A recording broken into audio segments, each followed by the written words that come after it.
don't worry. I don't know what it is. We're just tagging along. Can be in the middle. Sure, sure. Go here. You like Yeah, blue? yeah, I like blue. Thank you. Sure.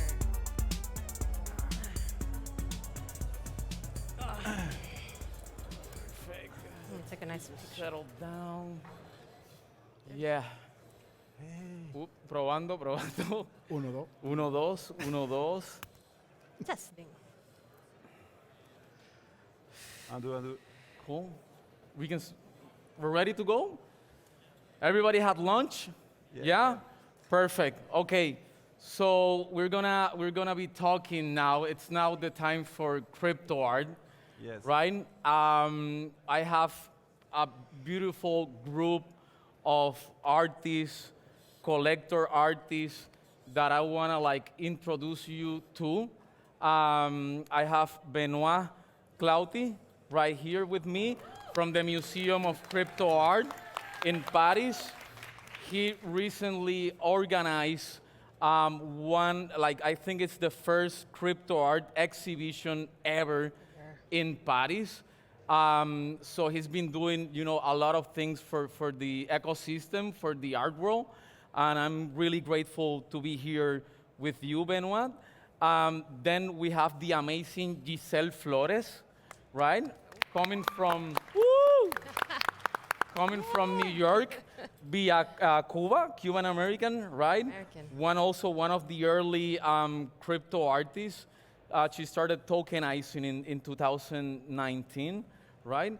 And then at my right side, last but not least, we got WGMeets, another like OG crypto artist from New Jersey via the Dominican Republic, right? Right.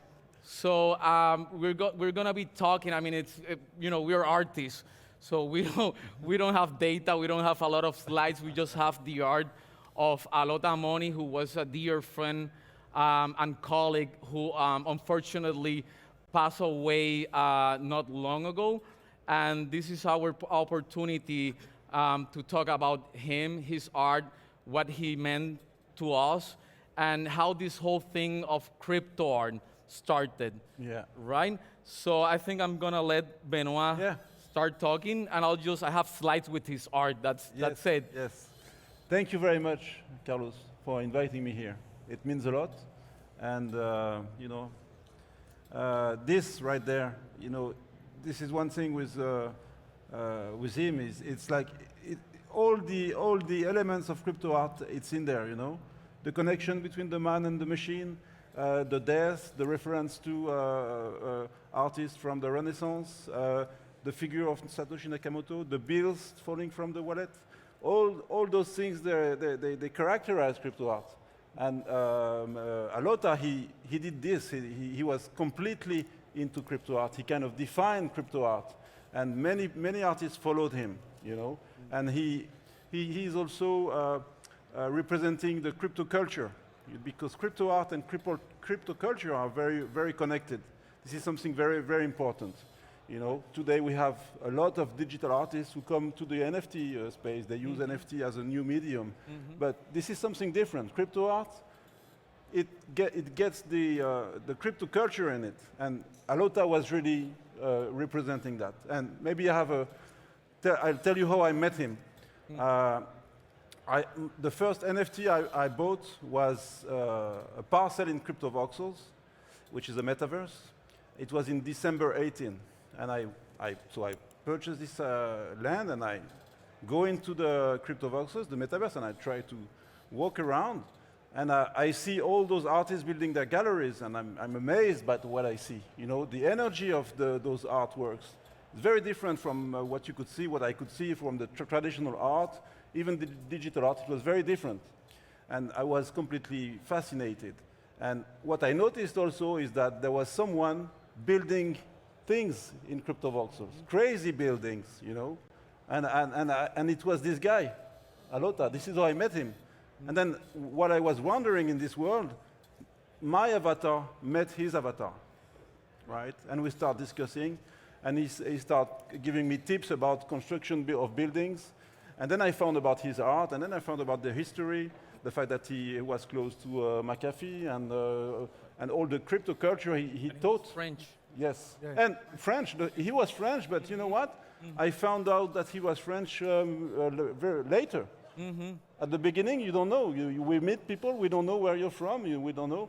So Alotta Money, I couldn't tell he was French, and I found out he was French maybe a year after that, because when we chat in English. And I think he knew I was French, but he didn't want to reveal that he was French, because I think he was also a bit secret about his own life. So eventually I found out he was French. Eventually I found out he was in Marseille, in the south of France. Eventually I got his face, because at the beginning I didn't even know his face. And So it's great. really bad because I couldn't meet him in real life, you know. At the end we really connected, and I said, you should come to Paris. He said, no, I will not come to Paris. And I said, okay, I will come to Marseille.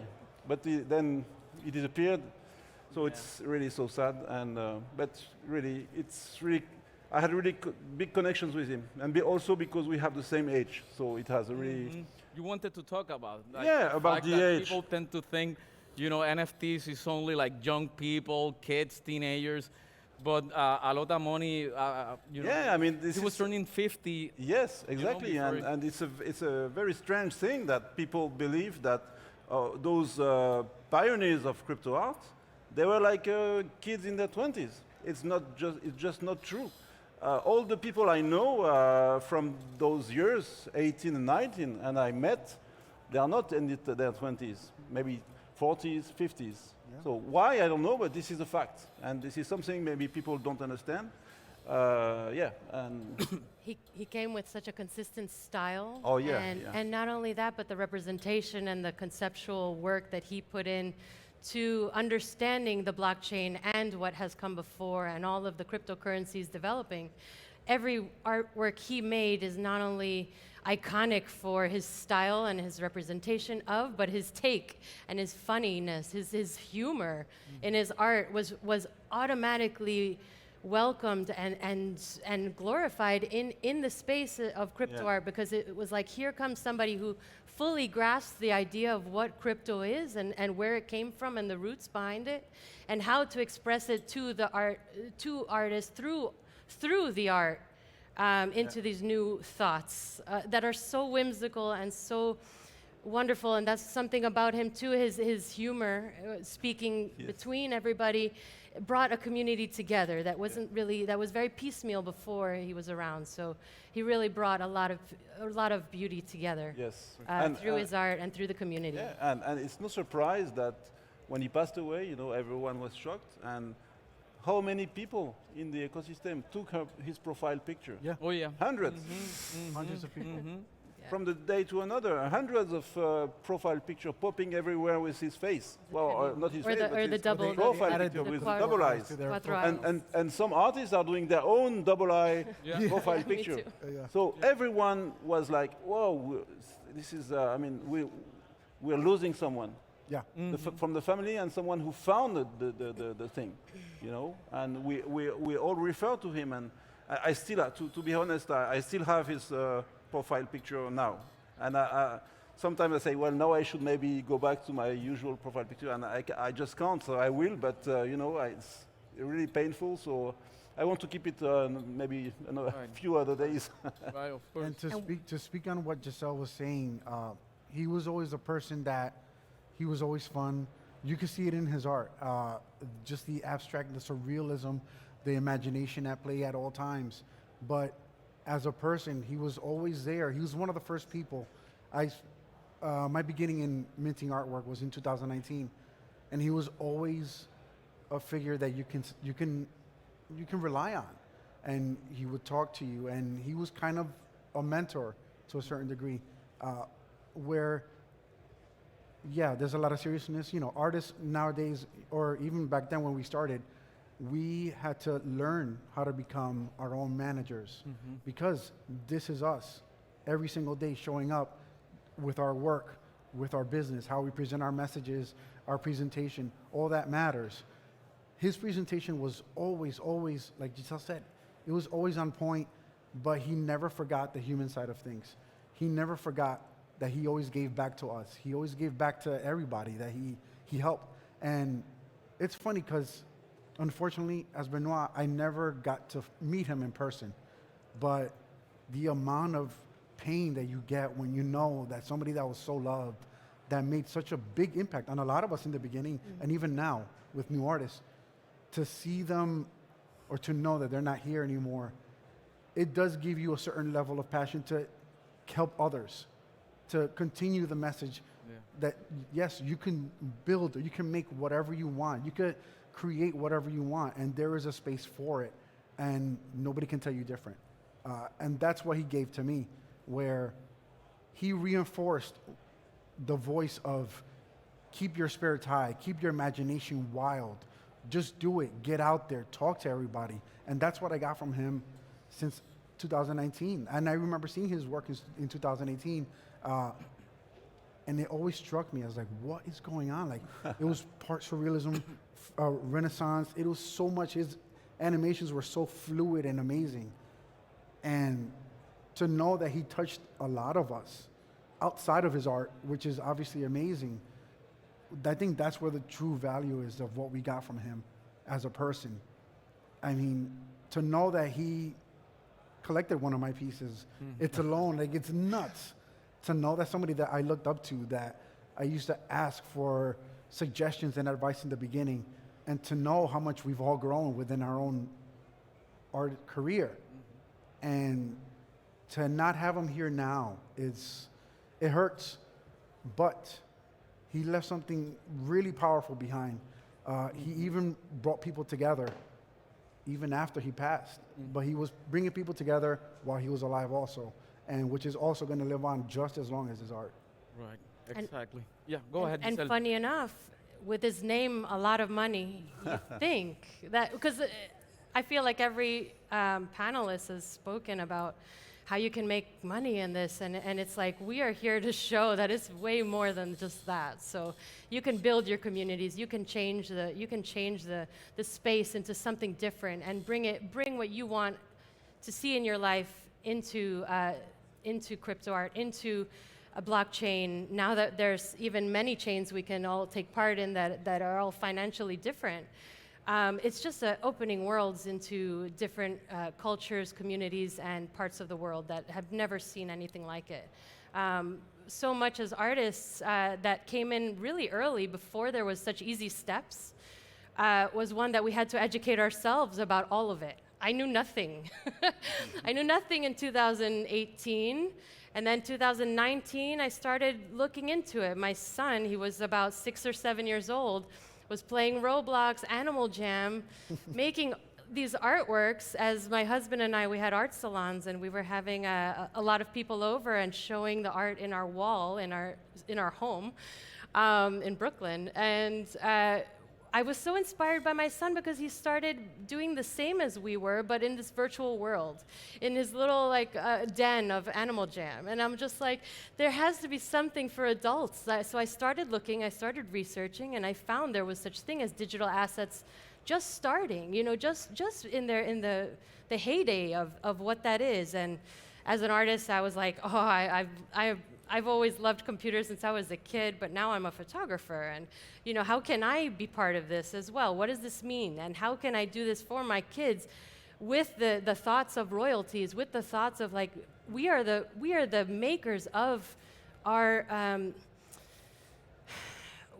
the value comes from us. The value comes from each individual, not from these corporations that are attributing the value. So I felt as far as a personal mission, I wanted to help that develop for my own children, because I know they're creative as well. It's like everybody's generation seems to get more and more so visual now that we are all visual communicators through our phones and everything.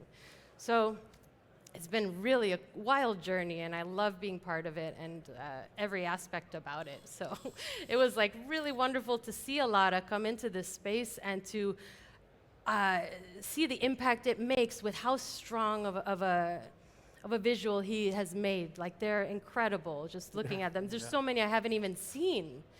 That's the thing too, is everybody's here creating as artists, and we have been artists before. I was been artist for 20 years before. So it's like you come in and everybody's just seeing the recent pieces, but each person has their culture, has their own history they're coming from, and their own trajectory of their path. So everybody can now enjoy that in these virtual worlds, in these virtual lands.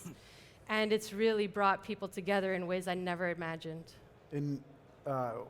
With 2018, I came in as a collector. I've been a collector all my life, collecting everything from art to baseball cards to comic books to everything. And that's how I came in. Now, to know that there was a possibility for me, my background is in graphic design. I've been a graphic designer for over 25 years now. But to know that I didn't have to go into freelance and I could wake up and create my own art, how I felt, what I felt, when I felt. I think that was like the biggest impact for me. And I came in just because I just loved collecting stuff. And I stumbled upon NFTs. And then to see that materialize and grow into a career, into something that you can say, you know what? I don't have to work freelance anymore. I don't have to take up a client meeting. Oh, you know, you're living on somebody else's time. You're building somebody else's vision. And to know that there's a chance that you can change that you can create your own vision on your time and your style. That's the amazing part that NFTs brought to me, and including Alotta Money and what he gave in. I'm also trying to do that with just giving back to new artists that have come in. There's been a lot of mentoring going on with a lot of us, and to see a lot of people so interested, the same way we were when we came in, because we were jumping into an unknown pool. We thought, well, this looks kind of cool. I collect, this is great. I've been creating art, but I don't have to create somebody's logo. I don't have to create somebody's website.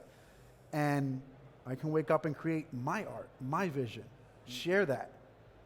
Somewhere, somehow, somebody's gonna say, wow, I appreciate it. And that was where the life-changing thought came to me, where it wasn't just about money. It wasn't about that. It was more about the expression. It was more about truly living an artist's life when you can.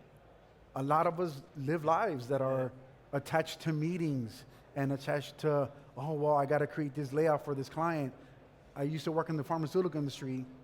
It killed me as an artist. I've done things from so many horrible drug labels, and then to know that I can have an impact outside of that. I do abstract art. To know that I can have that impact with an expression that came from me, from my own being, from my own self, and have somebody else inspired by that, or create their own journey. Or even if they say, no, I think your art sucks, I can do it better. Well, hell, go ahead. That's the great part about it, where it gives that fire to that artist to live their life, to live their passion.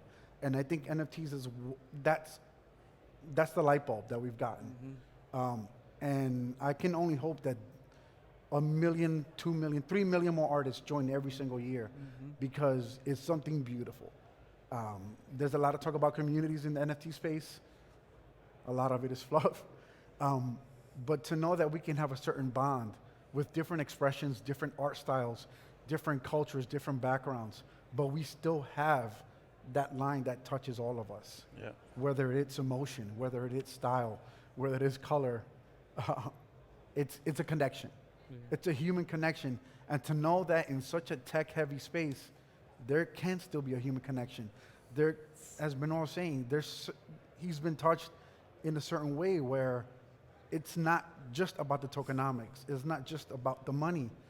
It's more on how you can impact somebody else's life doing what you love. Yes. And that's what it's about on a daily basis. And I think I would love for Benoit and Gisel to kind of like answer that same question, but I'm just gonna say that it feels to me that a lot of money represented what's the representation of freedom, right? And I think when he discovered NFTs, it was kind of like the culmination, probably, of a journey, right? Like just like I'm hearing with all of you, and I'm listening to all of you, and I get this knot in my throat, because it's an emotional thing to listen to all you talk about, this crazy surreal, right? And I'm guessing, just like Randy was saying, we came here because we were looking for something. We were looking for freedom. We were looking for freedom of expression. Yeah. We were looking not for money, but for value. Yeah. Right? We were not valued as digital artists, right? And then all of a sudden, all these platforms appear, and we have people like David Moore, who is the CEO of Known Origin, right? And they created this space to create value for artists like us. So I just want to hear from Benoit, from Gisel. You were so early. Like, what attracted you to this place? Like, what did you see, early on that you said, you explained the Roblox thing, but... I was a commercial photographer in New York City and doing plenty of wonderful jobs for people.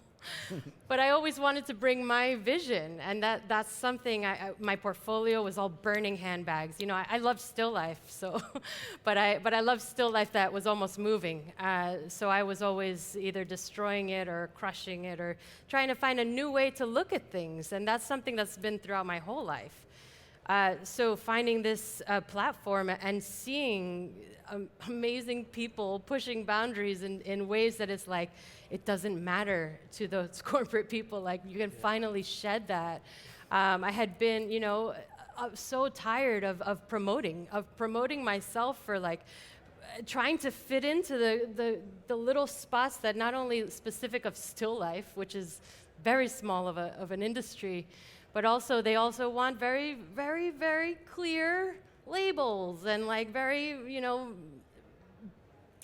well-lit products, which is one thing, but that can be very easy, that could be very learned. But as far as an artist, it's like I was always trying to find something much, much more exciting. So I had all kinds of personal work that I didn't know what to do with, and I'd show the portfolio to the art directors, and like the creative minds would always be like, oh, you know what you're, like you have something here, but it's like, but then for our corporate job, we can't use this, and it's like, well then, what am I here for, And it's like, well then, what am I reaching for? Why do I keep reaching for these clients that like, let me do a little bit, but it's just, there's so much more to life than answering that call. And then you have to chase the payment. And then you have That's a whole new monster. That's a whole nother so monster. having the freedom for me was like, just the best thing in the I whole think world. it's crazy. I think people don't realize how much feeling of freedom there is in this space. Yeah. And for artists, it's just crazy. It's just when it's like someone break a wall, and then you go in there, and then you discover a new place, new opportunities, and you feel no hurdle. You go, you just go. Yeah. And this is what he did. And it's very important to understand how much of a visionary he was, this guy. Today we are in April 2022, talking about metaverse, talking about avatars, talking about wearables for avatars, all right? Talking about the NFT art and everything. He did all that in 18, maybe 17. Yep. This guy in CryptoVoxels, he was a builder of the metaverse. Yes. 4 years ago. Yep.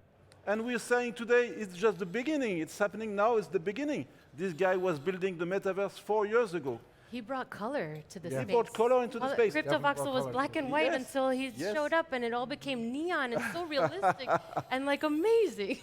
And he made wearables. Yeah. Can you Yeah. believe it? Yeah. Wearables. Wearables, hover cars, everything. Cars, yeah. So he touched all the techniques that are around this new space. He got the whole thing, Yeah. And it and came he from one embraced person. the whole thing. One person, he did that. Yeah. Yeah. Yes. He did all of it. Yeah. And there was no boundaries, even within himself. Yeah. There was no boundaries. There was no, oh, well, I'm a still artist, or I only paint surrealism. He did it all, and his execution was such an impactful thing in the beginning, where you're like, wow, okay, there really are no limits. Because sometimes as an artist, coming from the corporate world, coming from the graphic designer world, there's always rules. There's always rules. Well, it has to look this way. Or, well, I want my clients to be remembered of the Avengers, so make it look a certain way, or whatever the case may be. And there literally is no boundaries. And there's a lot of artists now, even some of the new wave artists that are coming in for crypto art, they believe that there are boundaries, and then when they see that there really aren't, they start asking questions like, is this true? Like, is it really a thing that you don't really have to conform to a certain way? And they don't believe it up until they start seeing it. And that's what we saw with him. We saw that anything was possible that you wanted to create. Right. Whenever an artist comes in that has no idea what they're going into, but have already had their voice, Yeah. that's the strongest. The people that really carve their own vision into it. That's the best. And I wanted to say quickly that he built the, what's the name of the hotel? The Voxel Hotel? Boxel Hotel. Yeah. And there are crazy parties here. You can go, there are the craziest parties in the metaverse, they are in the hotel that You he know built. what? When I got the metaverse, and this was like 2 years ago, a year and a half ago, that I started realizing that I went into the Boxel Hotel and there's a hallway that for some strange reason speaks to me. I like the art that Basileus and Alotta Money hanging there. And for a long time, when I needed like to meditate, this is crazy, I would go into the metaverse to be by myself in this place that this guy built with the help of Basileus. And that's when I started to realize that these are, real places that people are gonna, have real meaningful experiences inside, which is crazy. Which is what you built, the altar. I mean, the altar for Alotta Money. For That's Alotta right Money, here. right here. There's exactly that, and I could see how that evolved. Yes. Yes. Because that sounds like it was a spiritual experience in that exactly. hallway. It is. Thank you for making that connection. Yeah. You're right. It's about So everybody those can spaces. experience it. There's an altar. You can go see it. Please. But he was really visionary, because when I saw him building his buildings, first of all, it's crazy. So the imagination is without limits. So every new everywhere building is, it blows your mind. And I was watching that, and he was doing like, I don't know, things, a bar or things. And I said, why is he doing a bar? It's a metaverse. But Exactly, he's yeah. right. Yeah. Right. There was an People go elevator, there. They everything. say, let's have a drink. Or it may look ridiculous, but he believed in that. And what we see now is this is coming true. Yeah. Yeah. And he had this in his mind, and he knew. In a way, he knew. And he didn't care about people watching him and what are you doing? Why are you building a bar with glasses on the bar in the metaverse? But he knew that this was something that was going to happen. Right. So really, for me, he's a visionary. He's really a Absolutely, visionary. and I think that's why crypto art matters, and I think that's why it's gonna, be important, because it's not only about the tech stack, it's not about only the data, the daily transactions. We went to the hotel, we enjoyed the experience because it's a cultural experience, right? It's the last frontier of human experience in this, in this world. Right? We're taking all of our culture, but if we don't think in those terms of letting the crazy people, the visionaries, pave the way into the metaverse, it's gonna be a fucking boring metaverse. Yes. Yeah. Right? The Facebook There's gonna be metaverse? no fun in that metaverse. Everybody looks the same. It's like a naked avatar running around with no clothing. Right. They don't have an X Right. copy shirt on, or they don't have a Vogue jacket or something. The difference in what we can all bring to the space, whether it is crypto art, whether it is NFTs, that's what's empowering. Where it's not just about the whole image; it's about everybody's image. Everybody's image matters. Whether you're an artist, whether you're a collector, now that you can make, you could curate virtual metaverse galleries and stuff. All of it matters, and people. I'm glad that a lot more people are seeing it, where you don't have to conform. And that's the biggest thing for an artist. You don't have to conform. Cool. We have 10 minutes, so I think we're gonna open it up to questions. This is the moment. So if anyone has a question, right here. You, sir. Oh, microphone. Is there a I microphone? think John's that getting one. Coming.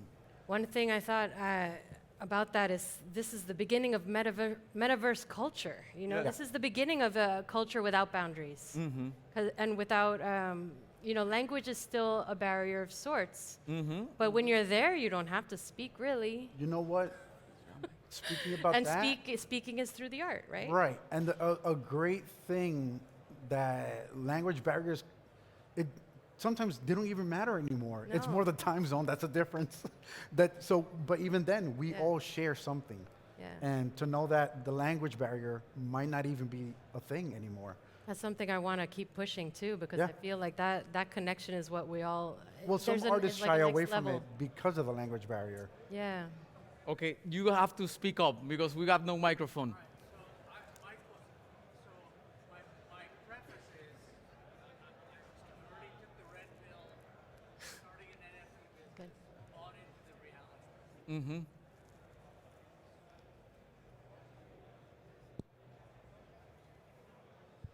Okay, sorry.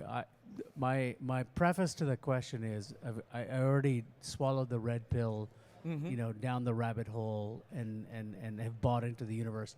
But you guys are touching on a very philosophical aspect of the metaverse. So I want to ask you, do we need the metaverse? Is the metaverse, and I asked this question earlier and I got a hokey answer, but I think this is probably a more, you know, prescient a group of people.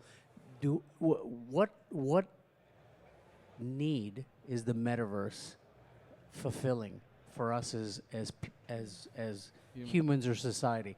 No, you know, or is it just it's just a big fat another commercial trend? You know, I mean, Gary Vee I know. I want to say something. always talks about, let's not forget about the fact that there's a fuckload of money involved in this. Yeah. And you know, we may all talk about great principles, but those principles mean shit when you layer on top some money on it.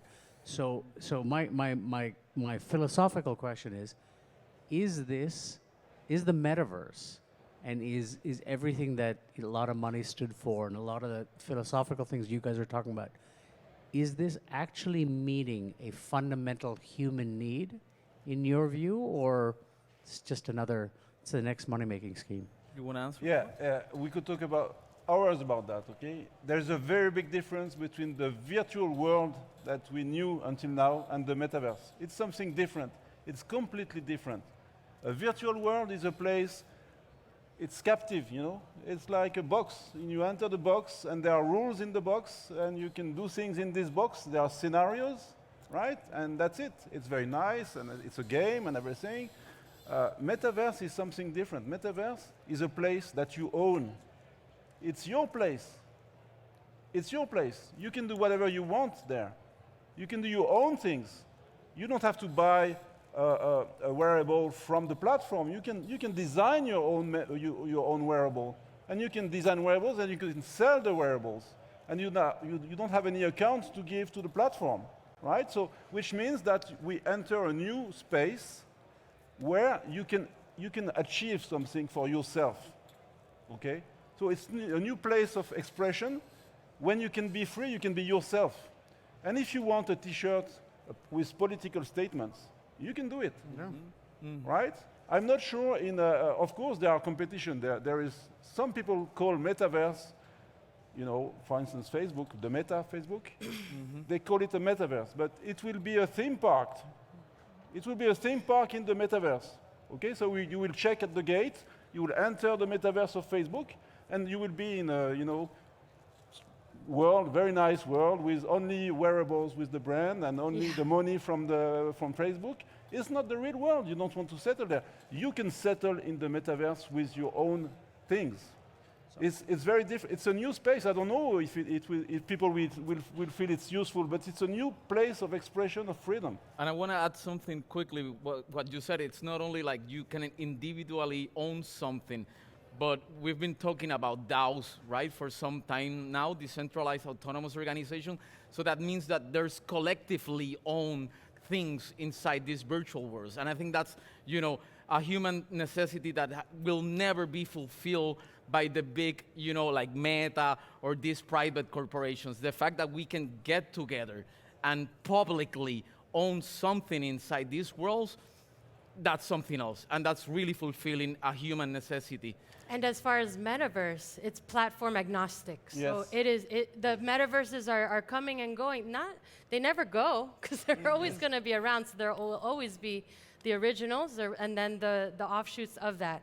As time goes on, they're really progressing fast, and it's actually pretty amazing seeing like what Arium space or spaces we haven't even spoken of much yet. Like they're coming and they're very interesting, and the most important part is corporate agnostic, which is either your own, where you can make your own environment within it that you own somehow, either through DAO or through purchasing or through all these new avenues of finance that are all developing and kind of coming in the same way. That's something that I feel like we have to really stand strong against letting the corporations come and just grab it. Like, I'm sure many of you are from those and trying to like pick and take what you want for your own company, but what really comes is the art. And there's a very easy way to find if you're in the right spot or not. If you log in with your Ethereum address, you're in a good spot. Right. If you log in with a corporate email, you're not in a good spot. Yeah, It's email. a little different. And speaking about what Carlos was saying, where a collective can own something, there's also the issue of forever issue of representation of different cultures, of different religions, of different likes, anything. So to be able to have a virtual place where you can literally put whatever you want, whether somebody likes it or not, there is freedom in that. There is freedom, there's a freedom of speech, if anything, which a lot of us are always constantly seeking as artists, as people, as humans. So to know that there is a place where it's not just about, oh, I want to just get land and I'm going to flip it. Or, I got it for 1.2 and I'm selling it for 3.4. It goes above and beyond that. For me, honestly, is a bit more about representation on art. No, I'm glad we got into like a philosophical question. Yes. Because We can go on. I think we only have time for one question. Just to I just wanted to say that I remember a couple of years ago when I saw one of my NFTs inside Decentraland using a virtual headset. I went into like a virtual gallery and I saw my art hanging there. Before that, I had never been invited into any kind of gallery, no physical gallery, and I cried, okay? I got teary-eyed because, and this is, scientifically proven that your brain, we're like at 60%, it feels real. So I was standing in front of my artwork, right? For the first time, I was seeing people interested in hanging my artwork somewhere. It doesn't matter if it's real or not. And I got really emotional because it was the first time that I was walking into a gallery and I was seeing, like you said, representation matters. I come from Mexico. In the old world, I would have needed to go on a plane or cross the border with the US, try to get to New York, find a job at a restaurant, start waiting table, see who could I meet, inside the art world in New York, and try to make those connections happen. With NFTs, like, fuck that. I'm doing that from Mexico City. I don't need to go to New York. Or anywhere else. Or anywhere else. Or anywhere else. And now, not only that for yourself, but now you have started for all the other artists as well. Like your Metaphysica. Metaphysica Yes. is Thank your you. thing, Thank you. and that brings to everybody. It's bringing the same freedom to the people that haven't even known about it yet. And that's a really important part that needs to continue through 'Cause everybody's. the same way that we've learned a lot of steps along the way within these few years, we're trying to just give that back to everybody else to also give them a chance, which is where also representation comes into play within the metaverse, within collecting, within creating itself. Boom, and Right. we're done. That's it. Thank you. Mic Long drop. live crypto art. Long live crypto art. Yay. Thank you all. That's it. Thank you. Ya está. Nos fuimos. All right, awesome.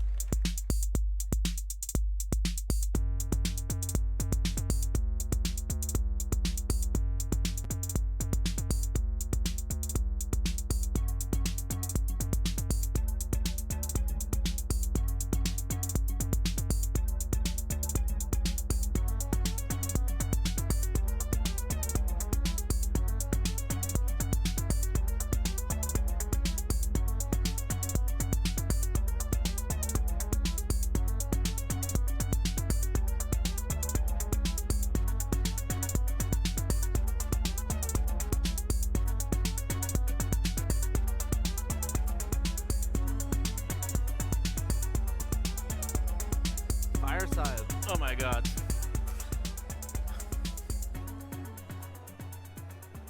I'm excited, dude. I'm not sure if I should tell that was very last minute for me. Hey. Hello, everyone. Are we starting now? It's serious. It's real. Okay. All right. Thank you so much, everyone, for being here. I have the huge pleasure to introduce you to Justin Aversano, the most expensive NFT photographer in the space. Justin, for those who don't know Justin yet, he's the co-founder of Quantum Art. Do you say Quantum Digital Art now? Quantum Art. Quantum Art. Justin launched the successful NFT photography collection, Twin Flames, which is the most expensive photography collection in the NFT space, if I'm not wrong. And huge achievement, which I'm very proud to be part of in the party bit that you did. You are the 4th or the 5th most expensive photographer on Earth in history of photography, correct? Yes. I think the photograph sold for $3.7 million. Yes. Huge achievement. So. And all of that money was raised to build community around photography and supporting other photographers, which leads us into why we're here talking in front of you all about community. So you also co-founded the RAW, and you're a very active member in the NFT photography space. So we're here today to talk about building communities. So I'm just going to ask you, Justin, how do you build community? How do you build community? Well, I'll start by saying we're doing it right now by being present right here with everyone, and I think showing up is one of the most important parts of building community, and being here and, you know, conversing and communicating with one another. Great answer. So tell us about you. How did you enter the space? Because you've been a photographer for a few years now. You've had your success. Your Twin Flames series have been awarded in the World Press Photo, if I remember. And so how did you decide to just join the NFT space at some point? When did that happen? I joined the NFT space because I saw a huge potential of the infrastructure laid out for creators and artists to really become sustainable for the work they put out in the world. And I think that's really one of the most important factors that I decided to make NFTs and be part of the NFT community, is because I see how helpful it is to artists. Most importantly, focusing on the royalty factor. I think the royalty factor is really what gets the attentions of artists to want to be here, because if you look at Christie's or Sotheby's and you look at artists like Basquiat and you see their paintings selling for $200 million now, the artist or their foundation doesn't get any of that. And why is that? That's just in the structure of how their business works. But in Web3 and blockchain and smart contracts, we're seeing royalties being paid out every week to artists after every resale. And I think that alone warrants artists to wanting to work in this space. So can you just maybe tell us quickly, how did you come in the space with a strategy? Or did you just feel like, okay, this is interesting? Obviously, I'm sure you noticed that everything was happening on Twitter. So what was your strategy? Did you just jump into the NFT space and see what would happen? Or was it something? It's funny you say that, because it was actually Clubhouse app that really jump-started all of the conversations about NFTs and artists, and the tech people and the artists started connecting. And I think that was a major shift for artists to just flood into NFTs and like all of that education that was happening. And Twitter really became an afterthought, and now we're all using it to understand what's going on daily in this space. So I think it started with Clubhouse for me, the conversational aspect, and now it's all Twitter-based, Twitter Spaces. Excellent. And Discord, and just building communities in Discord per project. So about communities, so you've built your own community on your own Twitter, and you were one of the first photographers to actually sell photographs as an NFTs. Before I remember a year ago when I joined the space, photographs were not really a thing in the NFT. It was like, I would see all these photographers, and I think of Mario Testino being one of the first one who would animate their photographs with a zoom in, zoom out to just NFTize the images. And then you came up with, I don't know if, were Twin Flames your very first drop, or did you drop something before that? No, Twin Flames was the first drop for me, and it's something that was so natural and organic because I had been working with it on Instagram. I've been making it into a book. I've been having exhibitions. So naturally, it's like I'm going to do the project that I know and have been working on and mint that, and build a community around that in the Web3 world because I've already built a community in the art world. So it's like, how are you received in this world?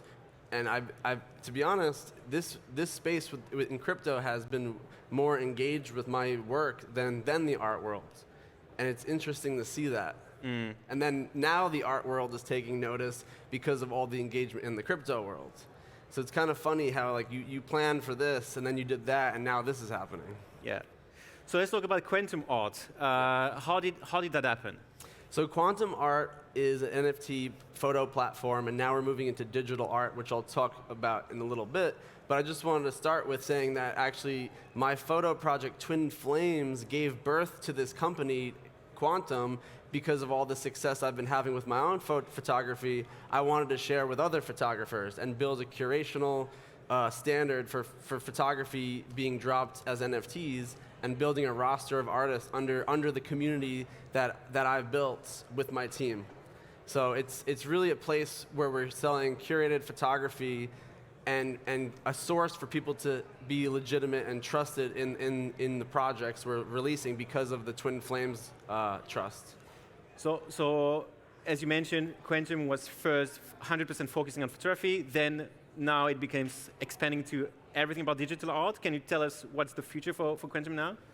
I mean, Quantum is going expansion. We're doing a quantum expansion. So first we started with photography, something that is the source of our creativity. And now we're understanding the advantage to move into digital art, to bring digital art, generative art collectors to love and understand photography, because it's really difficult to do that because it's so subjective. So we wanted to expand and bring them in and show them what our source is to educate them on that. And as we expand further, we're moving into IRL spaces that we're building around the world, first starting in LA and New York.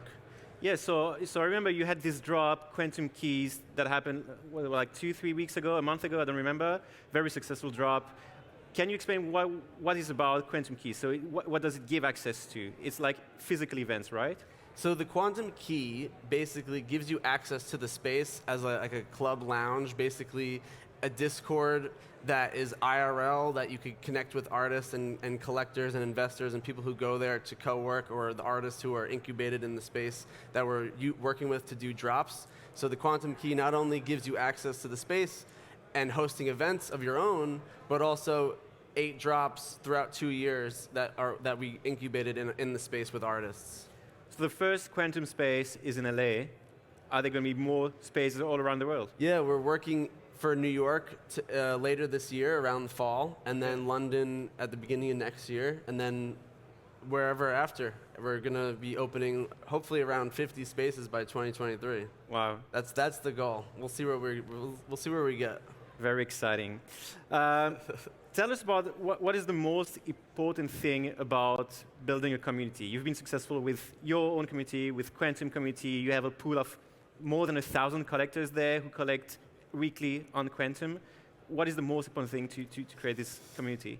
I think the most important thing to building a community is before you even launch a project, get to know who's in the space, find your people, engage with them, foster that friendship and connection before you want to sell people things. And I think you'll have the most success unless you already have that from Web 2, but I think a lot of people are starting from scratch, and I think it's starting with genuine connections and conversations, starting in places like this and online.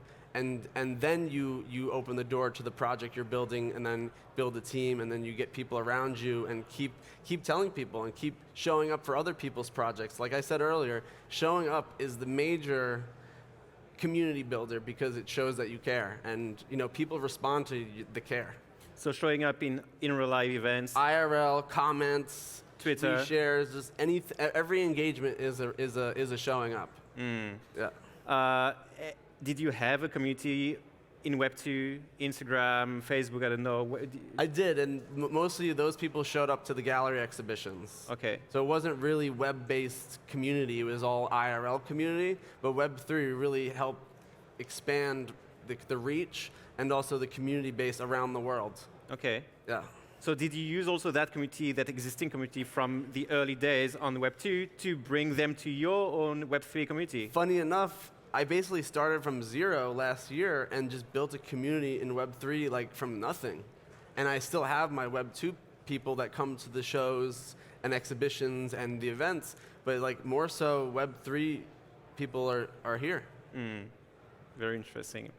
It doesn't really translate. Like you could have 1 million followers on Instagram and like no one will care about you on Web3. It's really like who you are at Web3 or what you can, the best way I would really like to share, the most important information I could share today is what you contribute that's greater than yourself in the NFT space will actually make you the most successful, because that's where people could align with you rather than chilling your own shit or building for a greater purpose bigger than yourself. And I think if your minds are there, where you're thinking big and bigger than yourself and building community around an idea, then you'll find success because everyone can participate in your success. And I want to end there. Thank you so much. Thanks, man. Yeah, man. Appreciate it.